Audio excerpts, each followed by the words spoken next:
Pero si te parece, Martín, tenemos en contacto, y a quien le agradecemos mucho, a Guillermo Laferriere, que es coronel retirado, magíster en geopolítica y veterano de Malvinas, un especialista en temas militares y sobre todo en el tema de Ucrania, de la guerra de Ucrania y Rusia.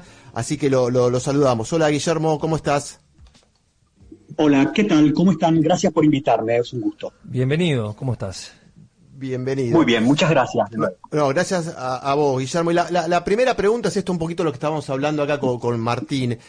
¿Pensás que la ofensiva, esta última ofensiva de Ucrania sobre territorio ruso, cambió de cierta manera la tendencia de lo que venía pasando en la guerra, donde parecía un statu quo en donde la agenda la manejaba Vladimir Putin? No, y te lo digo en términos militares. Sí. Básicamente por lo siguiente. Para hacer esta ofensiva que se viene hablando desde el martes de la anterior semana, que ha lanzado Ucrania, la hizo 700 kilómetros al noroeste del extremo norte de la zona que ha penetrado Ucrania. ¿Estoy claro hasta ahí o es medio confuso? Hay un gap ahí inmenso de territorio que ha estado libre. Ahí entraron entre 16 y 20 kilómetros. Pero para hacer eso, Ucrania desvistió, es el término que se me ocurre, todo lo mejor que tenía enfrentando a los rusos al este del Dnieper. ¿Me siguen lo que les quiero decir? Claramente. Es decir, claro, utilizó fuerzas que les eran críticas para lanzar esto que comenzó como una incursión. Yo creo que es una incursión que se va a terminar en algún tiempo más, que me parece que tiene que ver con mucho de lo comunicacional, pero que no tiene, y lamento porque mucha gente cree en esto en Argentina, sí, la capacidad de llegar a Moscú, la capacidad de destruir al ejército ruso. Eso, estimados, Ucrania no tiene esa capacidad. Y les robo un segundo. Solamente Ucrania puede vencer a Rusia en dos condiciones. Una, que los rusos haya un golpe de Estado, una nueva toma del Palacio de Octubre, que creo que no va a ocurrir. O que haya la OTAN entre en fuerza y vayamos a una guerra nuclear. Pero no hay forma que esta Ucrania pueda derrotar a Rusia. Y Guillermo, y ni siquiera esto le permite a Ucrania quizás, o lo obliga a Rusia a tener que descuidar un poco su avance o su consolidación ahí en el sureste del país, en el Donetsk y demás. Uh-huh. ¿No pensás que eso...? No, mira... No. Perdón. No, te escuchamos, te escucho a vos, sí. No, quizás hayan creído que eso era posible, pero en los hechos lo que está sucediendo es que los rusos han colocado un comandante para hacerse cargo de esta penetración de la cual estamos discutiendo, y están trayendo fuerzas de otros sectores de la profundidad de Rusia. En el sector del frente tradicional, si se me permite el término, sí, siguen las cosas como antes y los rusos no han parado en nada. Acá hay dos problemas que me parece que no tomamos en cuenta. No me refiero a ustedes que están en estos temas, sino a la gente en general, y mucha prensa en Argentina que tiene deseos pero no fundamentos en estos temas. Ucrania, primero el tema demográfico, la guerra que ustedes comentaron, que se inició en febrero del 2022 y que a partir de octubre de ese año en adelante pasó de una guerra de maniobras a una guerra de desgaste. En una guerra de desgaste, el objetivo de la misma es, y disculpen el término, es matar más enemigos que los muertos que vos recibís y destruir más material que el otro. ¿Ok? Hasta ahí. En ese punto hay dos cosas en las cuales Ucrania está en una situación muy complicada. El primero es demográfico, porque Ucrania, su población, si descontás incluso lo que se han ido, es muy menor comparada con la que tiene Rusia, un país de casi 150 millones de habitantes. Y segunda cuestión, que tampoco se considera en Argentina, es que el ejército ruso es un ejército construido, es el único en el mundo en ese caso, construido sobre la base de artillería. ¿Me comprenden? Y en una guerra de desgaste, la masa del esfuerzo lo tiene la artillería. Y a esto voy al otro punto, y ahí termino, que tiene de problema Ucrania. La artillería ucraniana es de 155 milímetros.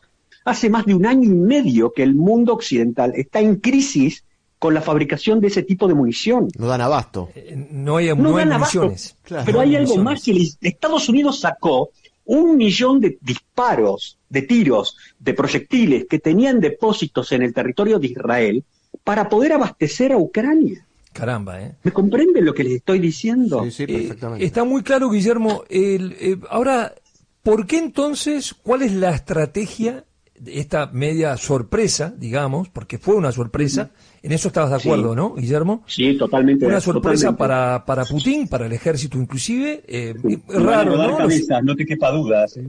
Raro los servicios de inteligencia, ¿no? Que no hayan detectado esto, pero bueno, ha pasado en otros casos también. Ha pasado también. ¿Cuál es sí. el objetivo, entonces? ¿Algo para entusiasmar al ejército, a la población ucraniana? ¿Cuál es lo que se busca? ¿Algo para negociar el cese del fuego? ¿Cuál es la idea de Zelensky en esta incursión en Rusia? Mira, yo voy por el lado de decirle, sobre todo a los aliados occidentales, y les aclaro algo, quien les habla es un asqueroso liberal en lo político y en lo económico, no tiene nada que ver con el régimen de Putin, está claro, pero soy como un bioquímico, me diste una muestra de sangre y te cuento los glóbulos rojos, no te estoy contando quién quisiera que gane, ¿me comprendes? Claro. Sí. ¿Sí? ¿Ok? Bueno, entonces, en punto a eso, a mí me parece que es un mensaje para los aliados occidentales que le vienen retaseando toda la entrega de material, porque no es solamente el tema de la munición de 155, es también el problema de que les falta gente para poder pelear. Entonces, por ahí me parece que viene por ese lado. Y en segundo lugar, un poco más atrás, el tema de lo comunicacional que hablamos un poco antes. Y en tercera instancia, como algo muy de deseo, es, mirá si la pegamos, tipo una gran Galtieri, mirá si la pegamos. Claro. Mirá si creamos una conmoción en Rusia que piden la cabeza de Putin. Y cuidado con esto. La gente que pide la cabeza de Putin en Rusia, lo que están pidiendo es que destruya Putin a Ucrania. Porque acá en Argentina hay una creencia de que después de Putin lo que vienen son todos tipos que quieren hacerse amigos de Occidente. La democracia no liberal. No tienen idea claro, de lo que están diciendo, pero claro. Claro. Y, digamos, entonces, tú querías hacerte una pregunta con respecto al futuro. Por ejemplo, en las elecciones norteamericanas que estamos... el futuro es nuestro tema, ¿no? En las elecciones norteamericanas, que ahora vamos a hablar de la convención demócrata que terminó el jueves, está claro en las opiniones de los demócratas, y además se escuchó a muchos candidatos ex presidentes hablar de congresistas, hablar del tema de Ucrania y la posición, el posicionamiento de los demócratas con respecto a esa. ¿Qué pasa si gana Trump? ¿Cuál es la idea? Mira, ¿Sigue en pie? Ok, mira, yo más que decirte si gana Trump, antes de contestarte esto te diría del gran juego hacia arriba. El gran juego hacia arriba en el cual Occidente estamos complicados es la competencia con China, ¿ok? Hasta ahí, sí. El problema es China, ¿sí?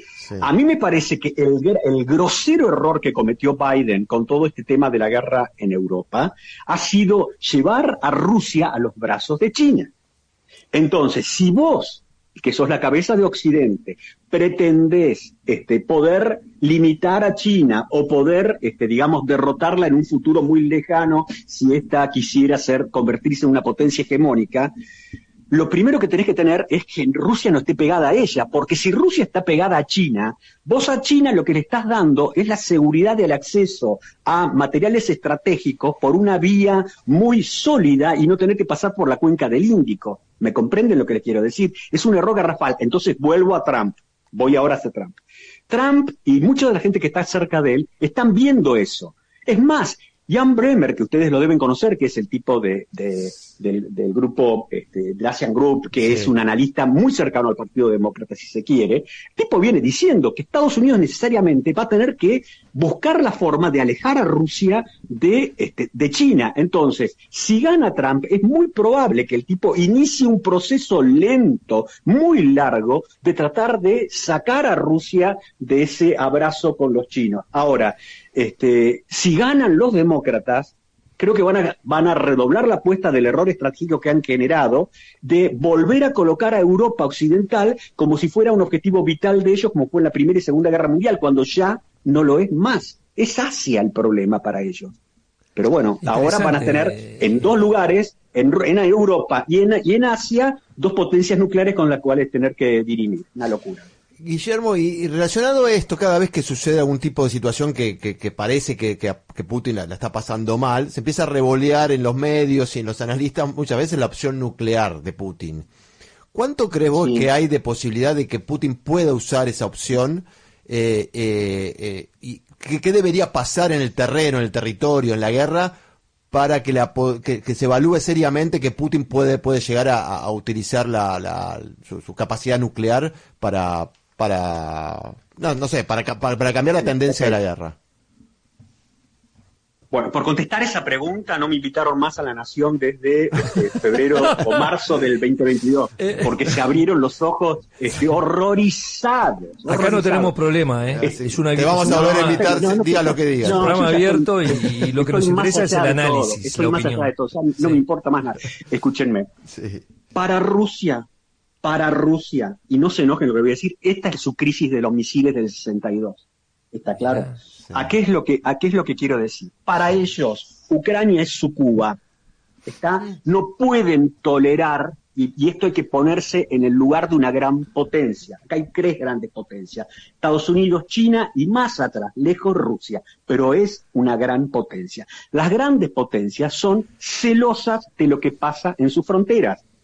Esto es lo que estoy haciendo, es una descripción, no un concepto. Y en esto no hay moral. Está clarísimo. Está claro, estamos hablando de geopolítica. Está perfecto. Entonces son celosas. Si vos te vas a poner en la frontera, en un estado fronterizo como Ucrania, vas a ponerlo en la OTAN, es como si hoy a Estados Unidos le decís que fuerzas chinas van a desplegarse en México o en Canadá. ¿Vos te crees que Estados Unidos, con cualquier gobierno, eso va a decir, qué bueno, vamos a darle visa de turista a los tipos? No van a hacer eso. Está claro. Es como funciona el mundo. Entonces, ustedes me podrían decir, pero es injusto porque Ucrania tiene el derecho a elegir. Sí, es injusto, pero así como funciona si vos tenés la mala suerte de ser un estado que es fronterizo a una gran potencia. Lo mismo le pasa a Bután con India o a cualquiera de los que estén cercanos a China. Es así como funciona. ¿Y cómo está la interna en Ucrania, adentro, por ejemplo? ¿Cómo está la situación, la oposición? ¿El Parlamento no está funcionando? Mira, sí. Bueno, ahí voy a decir otra cosa políticamente incorrecta. Sí. Ucrania no es una democracia. Es tan democracia como Rusia. ¿Te parece liberal? ¿Es una democracia liberal o directamente tenés una opinión? Yo no creo que sea una democracia, es más, hay persecución política, hubo un ciudadano que inclusive murió también en una prisión. Yo no considero, además, tiene niveles de corrupción que están ahí a la par de los de Rusia, ni hablar. Ustedes les debe haber llegado la información, hay alrededor de un 40% del material militar que llegó a Ucrania que nadie sabe dónde está. Estamos al tanto y se habla mucho de todos, además Zelensky tuvo que ordenar, ¿no? Por denuncias de corrupción y corrupción probada, ¿no? De muchos de sus Pero sí, jefes. Claro, por eso te digo. Entonces, yo lo que sí no creo en aquellos que te dicen que Zelensky va a dejar el poder. Yo inclusive hasta imagino a un Zelensky, porque al final del día termina siendo político, arreglando con los rusos de alguna manera. Yo no creo que esto se lo lleve puesto así nomás. ¿Perdón?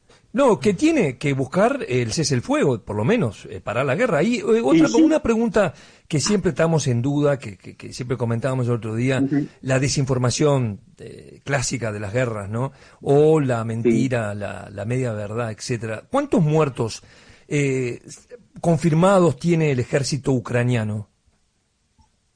Nadie lo sabe por seguro, pero yo te voy a dar un dato de alguien con quien estoy muy de acuerdo en los análisis que hace sobre la guerra europea y no comparto los que hace sobre la guerra en Medio Oriente porque tiene una posición contra Israel, me parece casi atávica, que es Douglas MacGregor, que es un militar de Estados Unidos muy cercano a Trump, un tipo que ocupó puestos muy críticos en la Secretaría de Defensa durante el gobierno de Trump.